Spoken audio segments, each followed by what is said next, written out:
കൊല്ലത്ത് DCC നേതൃത്വത്തിനെതിരെ KSUവിന്റെ പരസ്യ പ്രതിഷേധം. സ്ഥാനാർത്ഥി നിർണയത്തിൽ പരിഗണിക്കാതെ പ്രവർത്തകരെ വെട്ടിനിരത്തിയെന്നാണ് ആക്ഷേപം.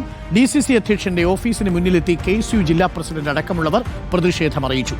കൊടിക്കുന്നിൽ സുരേഷ് MP ഇടപെട്ടാണ് വെട്ടിനിരത്തലെന്നാണ് KSU പ്രവർത്തകരുടെ പരാതി. ദിലീപ് ദേവസ്യയുണ്ട് കൂടുതൽ വിവരങ്ങളുമായി. ദിലീപ് ദേവസ്യ, എന്താണ് KSUവിന്റെ പരാതി? വെട്ടിനിരത്തിയെന്നോ?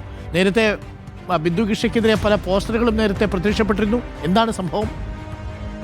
Doctor Arunkumar, very good evening. കൊല്ലത്ത് തദ്ദേശ തിരഞ്ഞെടുപ്പിൽ സീറ്റ് കിട്ടാതായതോടെ കൊല്ലത്ത് ഇപ്പോൾ KSU ആണ് ഇപ്പോൾ രംഗത്തെത്തിയിരിക്കുന്നത്. KSU പ്രവർത്തകരെ മുഴുവൻ വെട്ടിനിരത്തിയെന്നാണ് KSUയുടെ ആക്ഷേപം. KSUയുടെ ജില്ലാ പ്രസിഡന്റ് അൻവർ സുൽഫീഖർ ഇപ്പോൾ ഫേസ്ബുക്കിൽ ഒരു പോസ്റ്റും ഇട്ടിരിക്കുന്നു. പണിയെടുക്കാനും പോസ്റ്റർ ഒട്ടിക്കാനും കൊടി കെട്ടാനും പാർട്ടി പ്രവർത്തനങ്ങൾക്കും ആളെണ്ണം തികയ്ക്കാനും വേണ്ടി മാത്രമുള്ള ഒരു പ്രത്യേകത ആൾക്കൂട്ടമല്ല KSU എന്ന് നിങ്ങൾ മനസ്സിലാക്കണം.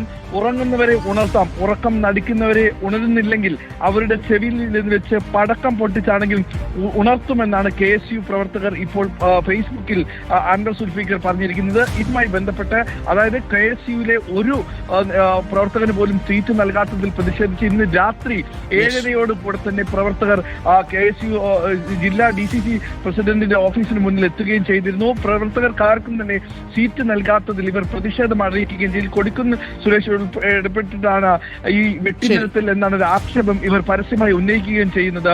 ഡോക്ടർ അരുൺകുമാർ. Thank you. ദിലീപാണ്. കൊടിക്കുന്നിൽ സുരേഷ് AICCക്ക് KPCC നേതൃത്വത്തിനെതിരെ പരാതി കൊടുക്കുന്നു. കൊടിക്കുന്നിൽ സുരേഷിനെതിരെ KSU DCCയിൽ പരാതി കൊടുക്കുന്നു.